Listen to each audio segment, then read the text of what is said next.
Tendance, mon ami. Chaque soir en ouverture de Smart Bourse, nous retrouvons Pauline Gratel qui vous apporte les infos clés du jour sur les marchés. Bonsoir Pauline. Bonsoir. Et on commence avec des marchés actions qui battent record sur record. Oui, les records s'enchaînent pour les grands indices mondiaux, à commencer par le S&P 500, le Nasdaq et le Dow Jones, qui ouvrent sur des records. Le MSCI World est également au plus haut. En Europe, le Stoxx 600 inscrit aussi un record. Le CAC 40 gagne 1,5% au cours de la séance et dépasse les 8000 points pour la première fois depuis le mois de mars.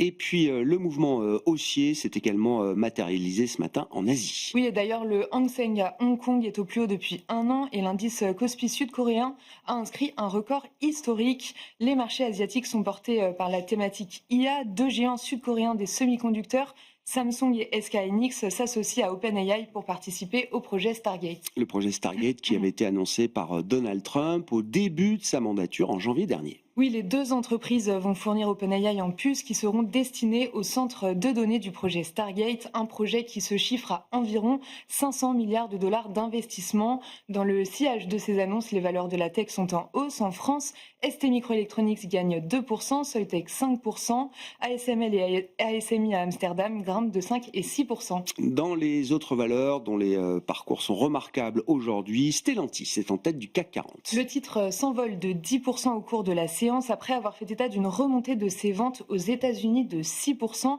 au troisième trimestre sur un an.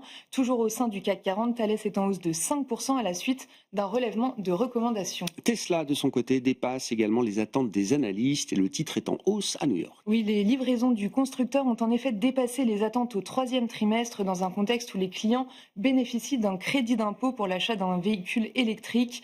Par ailleurs, Elon Musk devient la première personne à atteindre 500 milliards de dollars de fortune.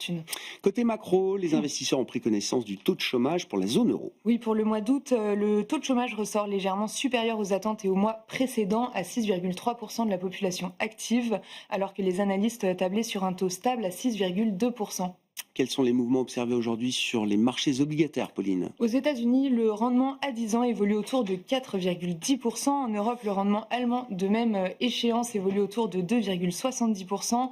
Sur le marché des changes, le dollar est stable et l'euro-dollar se traite autour de 1,1750. À noter, l'or est toujours au plus haut. Quel sera le programme de demain à l'agenda des marchés pour les investisseurs ? Les investisseurs prendront connaissance de l'ISM Service américain de septembre. En zone euro, on regardera également le PMI Service de septembre ainsi que les prix à la production industrielle du mois d'août.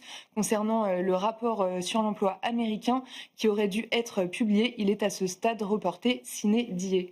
Tendance, mon ami, chaque soir en ouverture de Smart Bourse, les infos clés du jour sur les marchés avec Pauline Gratel.